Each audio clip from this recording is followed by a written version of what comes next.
In the bustling markets of ancient Rome, sunlight poured down through awnings of dyed cloth, catching the glint of something extraordinary. Amid the bronze tools and terracotta pots, merchants held out vessels that shimmered as though they were made of frozen water, glass. To us it is common, but to the Romans it was a material of wonder, rare enough to command awe, and crafted with such skill that visitors marveled at its clarity. Where most of the ancient world had only opaque ceramics or polished metal, Rome held light itself in its hands. The art of glassmaking was not Roman in origin. It began in Mesopotamia and Egypt centuries earlier, but it was Rome that turned it into a science of scale. By the 1st century AD, Roman furnaces were producing glass on a scale never before seen. Sand, soda, and lime were melted into molten brilliance, then blown, cast, or cut into shapes, both practical and beautiful. Fragments found in Pompeii gleam with colors that shift in the light, while translucent cups and bowls reveal a craftsmanship equal to that of any modern artisan. But Rome went further. They pushed glass beyond decoration and into architecture. Windows of villas and bathhouses sometimes gleamed with sheets of translucent glass, filtering the sun's rays into softened light. Imagine walking into a bathhouse where steam curled around pale panes of glass, the daylight outside transformed into a glowing haze. For the first time in history, entire rooms could be enclosed in walls that admitted the Sunday the Romans. Quite literally, built with light. Still, the most tantalizing stories are not about windows or cups, but about something far smaller, almost secretive. Whispers in ancient texts suggest that Roman craftsmen sometimes polished glass into curved shapes, creating crude lenses. Pliny the Elder, Rome's great natural historian, speaks of glass spheres filled with water that could ignite cloth when they focused the sun's rays. Seneca, the philosopher, describes reading letters magnified through a globe of glass. These are not the tales of fantasy, but the hints of optics, the science of bending light. Pause for a moment and imagine what that meant. In a world where most people strain to read inscriptions carved into stone or scratched into wax tablets, the idea of magnification was nothing short of miraculous. A scholar leaning over a text, tilting a polished bead of glass until the letters swelled before his eyes. An artisan studying the fine lines of a gemstone through a lens that made the invisible visible. For those who glimpsed it, magnification must have felt like touching another dimension, where detail unfolded beyond the limits of the human eye. Yet these discoveries never became widespread. Lenses, if they existed in Rome, were curiosities, objects of experiment, rather than foundations of knowledge. They were toys for philosophers, not tools for science. No Roman astronomer raised a glass to the heavens to chart the stars more closely. No Roman physician peered into the intricacies of flesh and bone through magnified vision. The potential was there, but it flickered only faintly, like a spark never kindled into flame. Still, the presence of these objects, whether water globes, polished crystals, or carefully shaped glass, changes the way we see Rome. It was not only a civilization of stone and steel, of roads and aqueducts. It was a civilization that understood the fragility of light, that learned to capture and bend it. The empire that paved roads across continents and lifted domes into the sky also held the seed of another revolution, the conquest of sight itself. And so, when we look at the remains of Roman glass today, lying in museum cases with a rainbow patina formed by centuries of burial, we are not just looking at artifacts. We are staring into the very material that once hinted at worlds unseen. Rome had begun to discover that light could be shaped, and that vision itself could be altered. The question that lingers is whether they truly understood the power of what they held, or whether they let it slip away, another lost secret buried in the ruins of time. To search for the truth of Roman lenses, we must leave the crowded streets of ancient Rome and enter the world of ruins and excavations. It is there, beneath layers of ash and soil, that fragments of their vision still wait. Archaeologists, brushing away centuries of dust, have uncovered objects that at first seem ordinary, pieces of glass, rounded and polished, sometimes no larger than a coin. Yet when light strikes them, their secret reveals itself. They bend vision, they magnify. They act, in essence, like lenses. One of the most famous clues lies not in Rome but further east, in Assyria, the so-called Nimrud lens, a piece of rock crystal dated to around 750 BC. It was not Roman, but its very existence proved that the ancients could shape transparent materials into magnifying tools long before the Middle Ages. Rome, inheriting skills from across the Mediterranean world, almost certainly experimented with similar objects.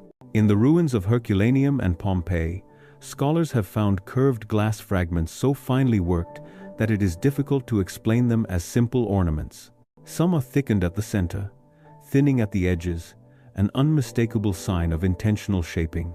Imagine a Roman craftsman at his bench, hunched over a small fire, carefully grinding the surface of molten glass until it curves just enough to bend the world it sees. In his hands, he holds not just an object of beauty, but a device of revelation, a piece of glass that could enlarge an inscription, clarify a gem, or focus sunlight to a burning point. Such an object blurs the line between art and science, between decoration and discovery. There are stories, too, preserved in the writings of Rome's thinkers. Seneca, tutor to the Emperor Nero, describes how small letters appeared larger when viewed through a glass globe filled with water. This was no idle observation, it was the recognition of a principle we now call refraction. To Seneca, it was curiosity. To us, it is the beginning of optics. Pliny the Elder recounts another marvel: how curved glass could concentrate the sun's rays so fiercely that it set cloth aflame. A dangerous toy, perhaps, but also a glimpse of solar energy, weaponized centuries before it was understood. The tantalizing question is why Rome, a civilization so practical in engineering, never carried these discoveries further. They built aqueducts that spanned valleys and domes that rival the heavens. Yet when faced with lenses, they did not make telescopes to chart the stars, nor microscopes to peer into the hidden fabric of life. Instead, the lenses lingered as curiosities, objects of fascination, but not transformation. A Roman scholar might have marveled at magnified words, but he did not think to attach the lens to a frame, to create spectacles for the aging eyes of senators who squinted at decrees. Perhaps it was because the Romans valued immediate utility. Roads, aqueducts, bridges, these had obvious purpose. A curved bead of glass, by contrast, seemed like a toy. The empire thrived on conquest and administration, not on abstract science. And so the lens, though it flickered in their world, never caught fire in their imagination. Yet, when we hold one of those fragments today, the feeling is uncanny. It is like touching an alternate history. If some Roman craftsman had pushed just a little further, if some philosopher had asked a few more questions, perhaps the telescope would have been born 1,000 years before Galileo, the microscope centuries before Leeuwenhoek. Imagine Rome not only commanding armies, but peering into the cosmos, charting the planets, unlocking the secrets of the tiny world. History itself might have changed. Instead, the lenses of Rome became relics, scattered, forgotten. They remind us that progress is never guaranteed. Discovery without context can wither. Invention without vision can fade. The Romans had the tools, but not the leap of thought to turn them into a revolution. The world of magnification remained a faint echo in their glass, a secret waiting for the future to hear. When the empire crumbled, so too did the delicate flame of curiosity that flickered in its glass. The furnaces of Rome cooled, workshops fell silent, and with them went the artisans who knew how to shape molten sand into vessels that captured light. The collapse of trade networks made materials scarce, while the chaos of invasion and decline shifted priorities from innovation to survival. Glass remained still, prized in fragments and trinkets, but the subtle art of bending vision, of magnifying the unseen, was swallowed by the dark centuries that followed. In medieval Europe, windows grew narrow, light returned to filtered slits, and the shimmering clarity of Roman glass became rare and expensive. Knowledge of lens making, once within reach, slipped into obscurity. When later generations uncovered the ruins of Roman villas or baths, they admired the mosaics, the marble, the grandeur of stone. They did not understand that among the shards of glass lay the remnants of a science unborn. The very objects that might have opened new worlds of sight were treated as curios, their power unrecognized. It was only in the High Middle Ages, centuries after Rome's fall, that glass began its slow return. In Venice, artisans on the island of Murano rediscovered techniques to create clear, flawless glass. Their work laid the foundation for a new age of optics.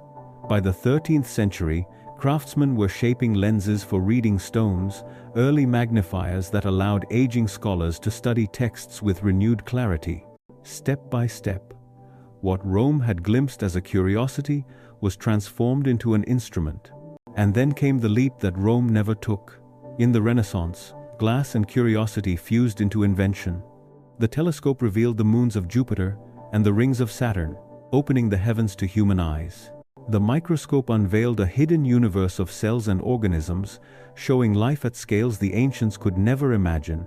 In those moments, light itself became a tool of science, a pathway into both the infinite and the invisible. Yet behind every telescope and microscope, behind every lens that reshaped the boundaries of knowledge, lies a faint echo of Rome. Their craftsmen, unknowingly, held in their hands the seed of these revolutions. If the empire had endured longer, if its thinkers had dared to experiment more boldly, history might have unfolded differently. Perhaps Rome could have been the birthplace of modern science, centuries before it finally bloomed. Instead, the Roman lens remains a symbol of potential unrealized, a fragment of brilliance lost in the tides of history. It reminds us that progress is not a straight line, but a fragile thread easily broken. Civilizations can build aqueducts across valleys, domes that defy gravity, armies that rule continents, yet still let a world-changing discovery slip between their fingers. And so, when we gaze at the rainbow-tinted shards of Roman glass in museum cases today, we are not just looking at objects. We are looking at what might have been. We are staring into a vision once held in human hands, a vision that vanished for 1,000 years, only to be reborn in another age. The Romans could bend light, but they could not see the future it promised. That is the tragedy and the wonder of their forgotten lenses, a glimpse of tomorrow, lost in the ruins of yesterday.